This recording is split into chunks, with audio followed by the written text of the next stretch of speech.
Hello नमस्कार दोस्तों। जैसा कि आप सभी को पता है कि 10वीं की वार्षिक परीक्षाएं शुरू होने वाली हैं, तो उसी को ध्यान में रखते हुए आज हम कुछ महत्वपूर्ण प्रश्नों की सीरीज शुरू करेंगे, जिसमें पहला चैप्टर अपन बहुपद पढ़ेंगे। तो देखिए, आइए देखते हैं बहुपद क्या होता है। तो बहुपद की पहली परिभाषा देखते हैं। ऐसा बीजीय व्यंजक जिसमें चर की घात पूर्ण संख्या हो बहुपद कहलाता है। उदाहरण के लिए यहाँ लें x², ये एक बहुपद है। अब बहुपदों को चर की घातों के आधार पर 3 भागों में विभाजित किया जाता है। जैसे बहुपद के प्रकार, पहला रैखिक बहुपद। ऐसा बहुपद जिसमें चर की अधिकतम घात 1 हो रैखिक बहुपद कहलाता है। उदाहरण के लिए अपन लिखें 2x + 5, ये एक रैखिक बहुपद है। यहाँ चर की अधिकतम घात 1 है। दूसरा है द्विघात बहुपद, जहाँ चर की अधिकतम घात 2 हो द्विघात बहुपद कहलाता है। उदाहरण के लिए 2x² + 5x + 6। ऐसे बहुत सारे उदाहरण हो सकते हैं। x², ये भी एक द्विघात बहुपद है। जहाँ चर की अधिकतम घात 2 हो द्विघात बहुपद कहलाता है। अगला है त्रिघातीय बहुपद, जहाँ चर की अधिकतम घात 3 हो त्रिघात बहुपद कहलाता है। उदाहरण के लिए 3x³ + 2x² + 5, ये एक त्रिघातीय बहुपद है। तो इस प्रकार इसका परिचय यहाँ पे ख़त्म करते हैं और अपन कुछ इसके IMP क्वेश्चन जो हैं उनको शुरू करते हैं।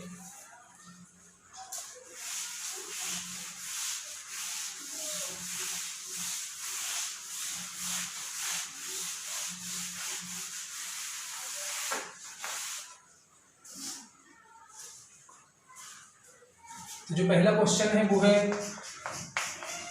ग्राफ से संबंधित।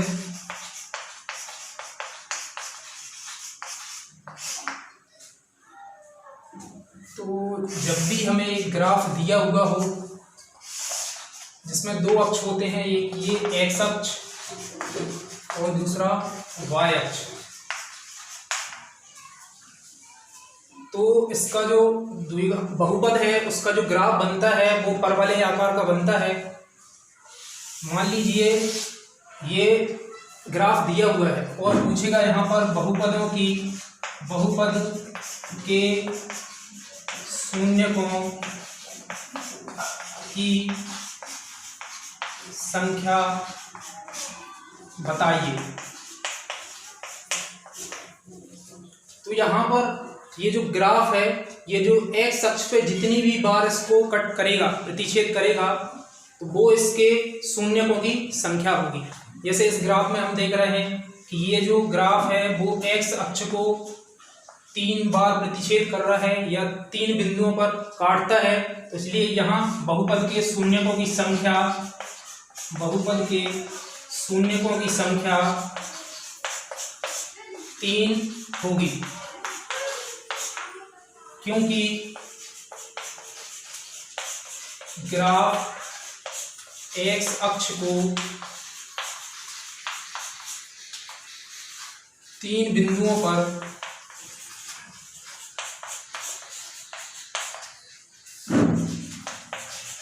प्रतिच्छेद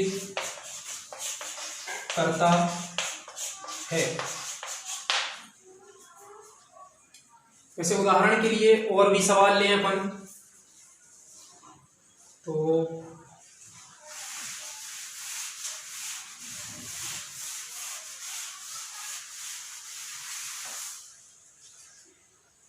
से एक दूसरा ग्राफ देखें।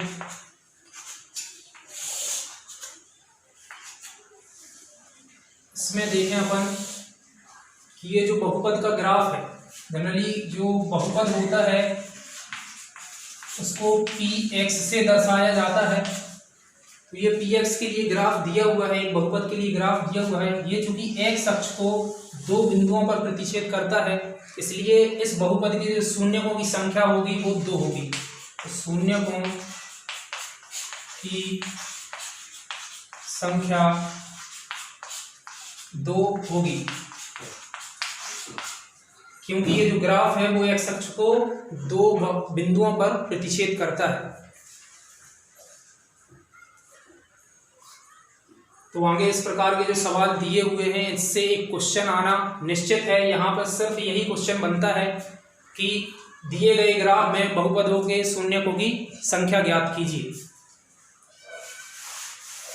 दूसरा जो महत्वपूर्ण क्वेश्चन होते हैं वो महत्वपूर्ण क्वेश्चन है बहुपदों के शून्य ज्ञात करना। बहुपदों के शून्य ज्ञात करना।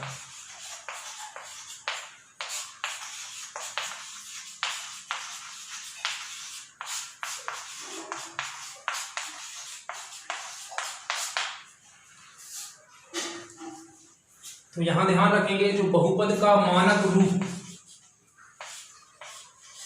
बहुपद का मानक रूप जो होता है वो होता है ax² प्लस का bx प्लस का c। तो हम एक बहुपद लेंगे और उससे उसके शून्य ज्ञात करना सीखेंगे। उदाहरण के लिए x² प्लस का 7x प्लस का 10। तो जब इन दोनों बहुपदों की जब अपन तुलना कर रहे हैं, क्योंकि ये बहुपद का मानक रूप होता है, तो यहां से ये x² का गुणांक a है, जो x² का गुणांक है बराबर यहाँ पे a है। दूसरा यहाँ देखें ये x का गुणांक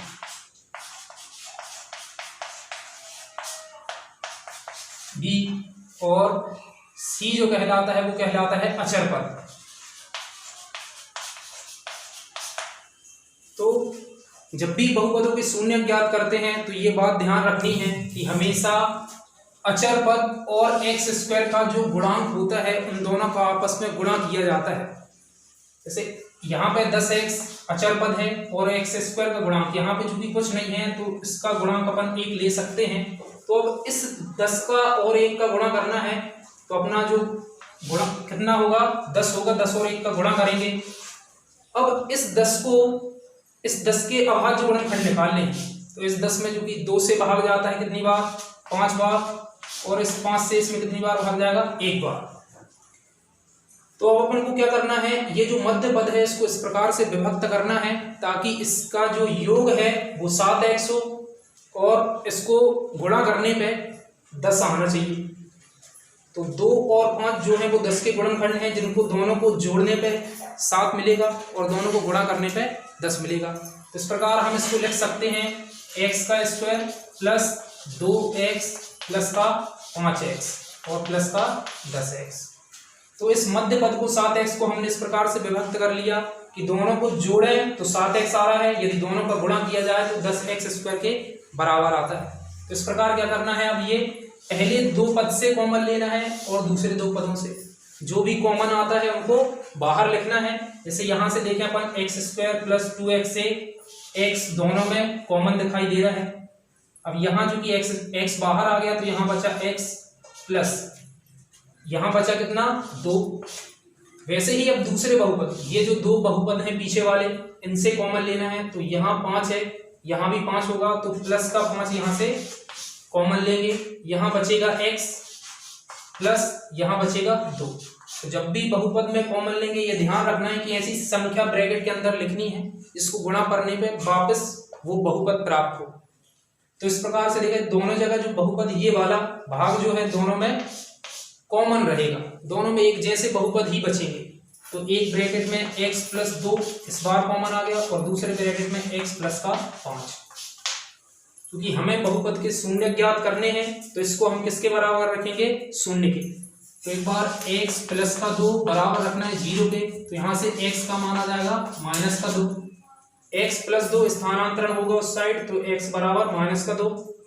और एक बार रखिए x प्लस का 5 बराबर 0, तो यहाँ से x बराबर होगा माइनस का 5। इसका स्थानांतरण होगा उस साइड तो ये x बराबर होगा माइनस का 5। तो इस प्रकार ये विधि है, आपको विधि समझनी है। तो इस विधि से आप आसानी से किसी भी बहुपद के गुणनखंड कर सकते हैं और उसके शून्य ज्ञात कर सकते हैं।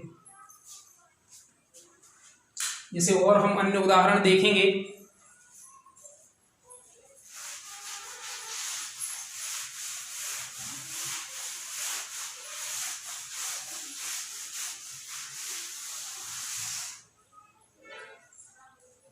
जैसे दूसरा एक सवाल है x का स्क्वायर प्लस का 5x प्लस का 6।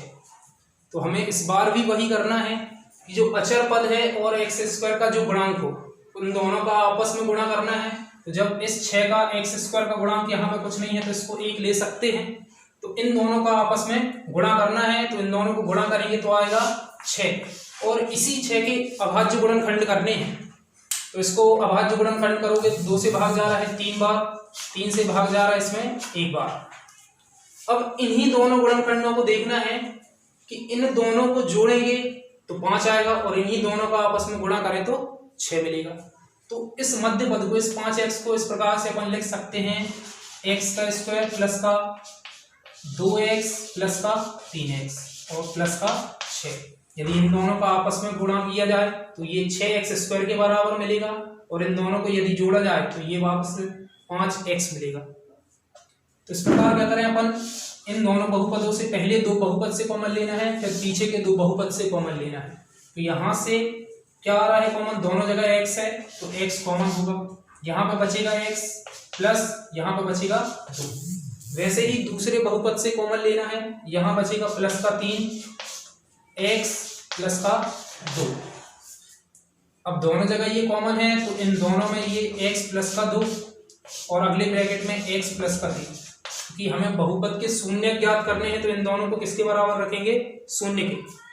तो x प्लस का 2 बराबर 0, तो यहाँ से x का मान आ जाएगा माइनस का 2 और दूसरा x प्लस का 3 बराबर 0, तो यहाँ से x का मान होगा माइनस का 3 और शून्य। तो बहुपद के ऐसे मान जिसको बहुपद में रखते उसका मान शून्य के बराबर हो जाए बहुपद के शून्य कहलाते हैं। तो इस प्रकार हम बहुपद के शून्य ज्ञात कर सकते हैं। तो आज की वीडियो में सिर्फ इतना ही। तो मिलते हैं नेक्स्ट वीडियो में, तब तक के लिए धन्यवाद।